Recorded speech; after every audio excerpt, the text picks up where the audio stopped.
So, good morning mga ito. Mayroon dumating mga pusit bagong huli. Titignan natin.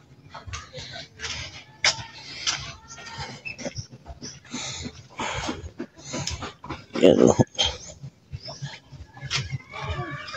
Huli ni kay Jojo. Fresh from the sea. Yan.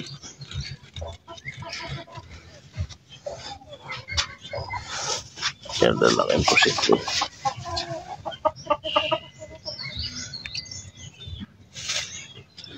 Yan. Tabilos yun, kaya na. Lagaw. Kupos-kupos.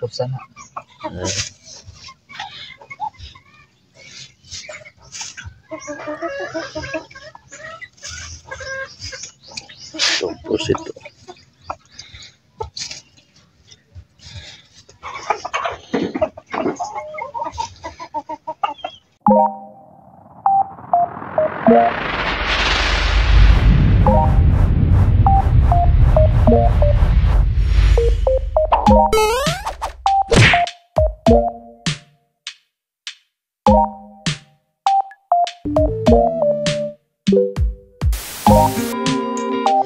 So mga gutom, ganito mag-ihaw si mama rito. Ayan, so kawali lang din. Ayan. Kalambutan yan. Ayan. Ihaw, set.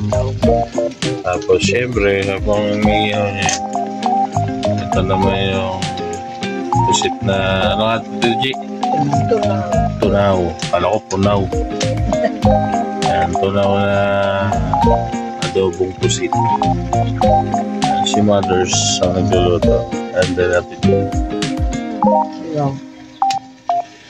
ano, sanda ka na sariwang-sariwa. O diba? Ayan, nihiwa na ni Mother yung pusit na malaki.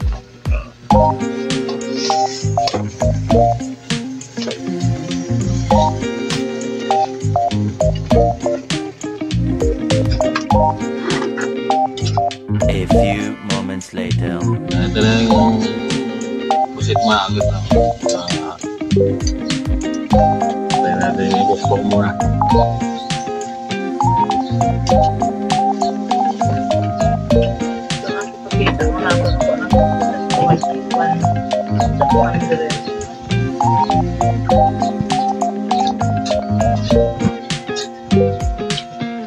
Isang kilo guys dito, nasa 180 lang. Ang dami.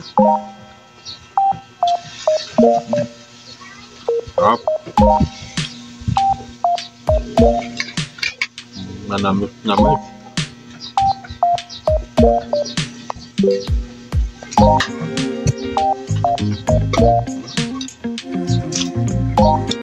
Oh my God! Wow!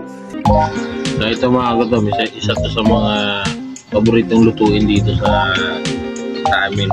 Yung langka na may munggo, na may katalbos ng kamote,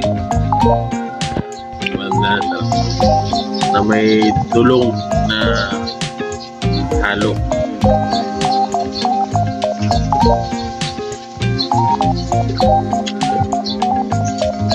Mga fresh na fresh talaga.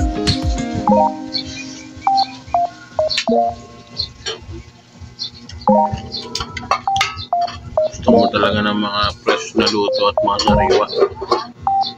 Huwag ka magsasisi.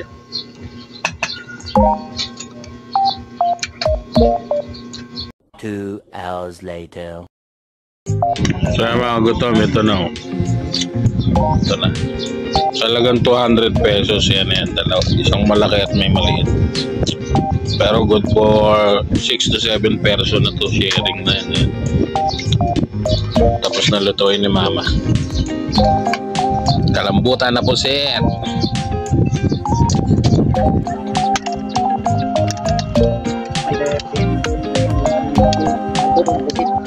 Sweet and sour.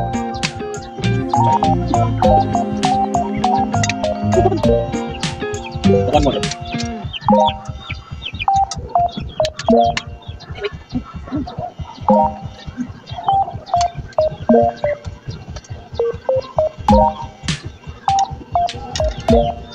Tayo mga kagro.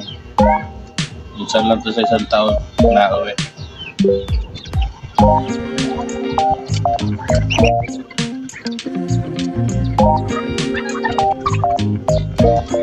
Ano mo taka? Tanghali ano to?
Naman lasa niya yung parang binilad na dinaing na puti. Saka yung lasa inihaw.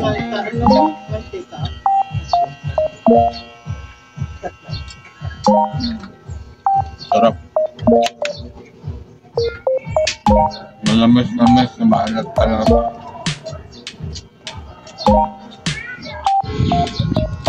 Ano, uri din ng, ay, para siyang butete, no? Ito isa ditong sarap niya na isda, oh. Baol-baol, kung tawagin nila. Baka mukha siya ng butete. Pero kinakain yan dito, eh. Sarap ito, mataba. Manamnam.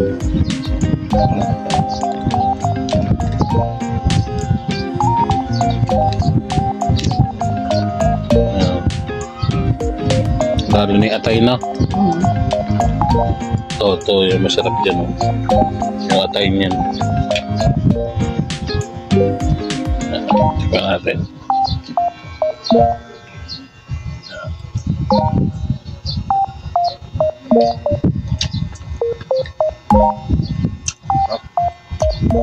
Alam mo yung lasa ng tamban. Gano'n na gano'n. Pero mataba.